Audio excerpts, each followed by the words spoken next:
Oke teman-teman, selamat datang di channel saya di Kaisa Channel. Dalam video kali ini saya ingin berbagi ya ke teman-teman sobat peternak ayam broiler, khususnya yang beternak di kandang khusus ya. Nah, dalam kandang khusus ini ada hal atau bagian yang harus diperhatikan ya oleh teman-teman. Salah satunya yaitu tirai cooling pad. Nah, tirai cooling pad ini teman-teman pasti sudah tahu ya, kita bisa buka tutup naik turun ya. Tapi naik turunnya itu ini tidak sembarangan ya teman-teman, karena fungsi daripada tirai cooling pad ini kan untuk menjaga suhu yang kita inginkan sesuai fase ya. Terus selain itu bisa menjaga tekanan udara atau kecepatan udara. Terus selain itu sebagai salah satu bagian untuk mengganti ya perputaran udara, karena udara dari luar masuk ke dalam. Nah itu ada standarnya. Biasanya dalam fase broodingan itu si bukan ini tidak terlalu lebar ya. Biasanya kalau untuk fase-fase awal check-in di dua kotak ini atau kurang lebih 20 cm lah, 20 cm-an. Jadi teman-teman, bagaimana sih kita untuk membuka atau menutupnya? Jadi kapan kita harus menutup, kapan kita harus membukanya? Seperti yang saya sebutkan tadi, misalkan untuk fase awal kita masuk check-in, kita setel dulu di 20 cm atau dua kotak ini ya. Nah, seiring berjalannya waktu, tentunya suhu yang ditargetkan kan awal masuk, tentu suhu yang ditargetkan tinggi ya, di angka 30, contohnya 33 derajat lah di fase broodingan. Nah, setelah itu seiring berjalan waktu, suhu juga requestan suhu yang kita targetkan pasti rendah ya, pasti akan turun, kita turunkan misalkan. Nah, kalau lebih akurat sih kita harus pakai alat kecepatan angin, jadi lebih akurat, karena dalam kandang khusus itu ada namanya sistem target kecepatan angin berapa gitu. Misalkan di fase brooding ranknya itu kalau tidak salah ya di 0,5 sampai 1,5 lah di fase broodingan 1 sampai 14 hari. Nah, kita settle lah, misalkan kita ukur berapa di alat itu. Nah, kalau misalkan sekiranya sudah cocok, misalkan tadinya di 20 cm, terus seiring berjalannya waktu kita turunkan lagi ya, karena memang semakin ke atas atau semakin tertutup tirai ini, tentunya tekanan atau kecepatan angin akan semakin kencang ya, semakin kencang. Terus ditambahkan kalau fase broodingan itu di awal-awal itu kan ada istilahnya sistem intermit. Di sistem intermit itu siklus nyala hidup kipas. Tentunya kalau misalkan siklus kipas itu masih katakan kecil lah ya, di 30 detik misalkan, tentunya itu kan dimana fase itu ayam hanya membutuhkan pergantian udara saja gitu. Terus selain membutuhkan pergantian udara, membuang seperti karbon dioksida ya. Nah, selain itu teman-teman, yang harus diperhatikan juga ketika siang hari ya. Oke, kita punya acuan target, misalkan di fase broodingan kecepatan angin sekian misalkan, terus dari suhu sekian.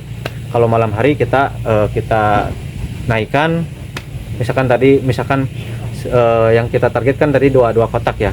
Terus misalkan ternyata siang hari yang ditargetkan misalkan 32 derajat lah target suhu yang kita inginkan, ternyata di siang hari panas melebihi target, bisa di 34 atau bahkan lebih. Nah, itu kalau yang saya jalankan ya, bisa diturunkan gitu. Jadi supaya si suhu dalam kandang itu turun ya. Ya, tentunya semakin fase bertambah, intermit akan bertambah juga ya teman-teman. Otomatis pergantian udara akan semakin banyak dan akan menurunkan suhu gitu. Tentunya harus diimbangi juga dengan bukaan tirai ini. Terus ditambah fase umur bertambah, suhu juga bukan bertambah ya, suhu itu akan berkurang gitu. Nah, untuk mencapai target suhu yang kita inginkan, karena target suhu itu terus berkurang, maka ini juga harus diturunkan ya. Misalkan dari 2 kotak bertahap menjadi 3 kotak, 4 kotak, dan seterusnya. Dan tentunya semakin bertambahnya umur, standar kebutuhan kecepatan angin itu akan naik juga ya. Tadinya dari misalkan 0,5 ke 0,8 ke 1, terus dari fase brooding lanjut ke masa transisi ya, apalagi masa tunnel lah di umur 21 itu. Kipas semakin menyala, bukan hanya 1, bisa lebih ya, sesuai dengan hitungan, ada hitungannya.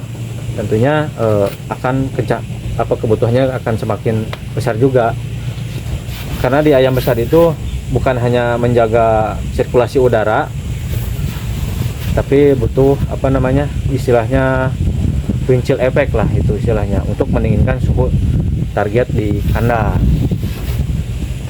Nah, saya contohkan ya sedikit saja.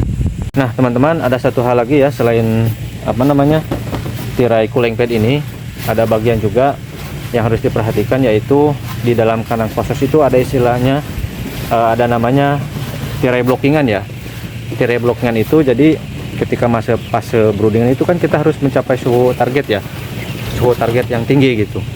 Jadi kalau misalkan kita ingin mencapai di suhu 33, biasanya di kandang close itu dipakai sistem tirai blockingan, jadi menambah tirai pada sekat di pertama ya, sekat pertama ayam. Nanti saya akan kasih contohnya ya, berikan kasih contohnya. Jadi fungsinya itu untuk menjaga suhu tetap stabil gitu kan, apalagi di malam hari. Itu kan malam hari pasti akan turun drastis. Nah, pada suhu drastis itu kita pasang tirai blockingan agar suhu dalam kandang itu, yang dalam sekatan ayam itu tetap terjaga, dan beban pada heater nggak terlalu berat gitu istilahnya. Kecuali pada siang hari ya, itu biasanya harinya over, suhunya itu over, maka kita blockingannya turunkan. Sama halnya dengan tirai ya, tirai ini, tirai tirai cooling pad. Misalkan kita disetel di fase brooding 2 kotak, misalkan 20 cm. Nah, misalkan kalau di siang hari terlalu panas, kita coba turunkan, boleh turunkan 1 atau 2 kotak sampai suhu target itu tercapai lah. Adapun masalah cooling pad ini menyala atau tidak kan tergantung kebutuhan juga ya, kembali kebutuhan, karena di fase broodingan itu kan suhu target harus tinggi. Kalau misalkan cooling pad itu nyala, kita on kan, otomatis akan turun drastis lah. Nah, lebih baik mainkan tirai ini saja gitu. Oke, mungkin sekian teman-teman tips dari saya, sharing dari saya, kritik saran yang membangun tentunya saya akan terima ya. Silahkan komentar di kolom komentar. Oke, terus pantengin di video selanjutnya. Assalamualaikum warahmatullahi wabarakatuh.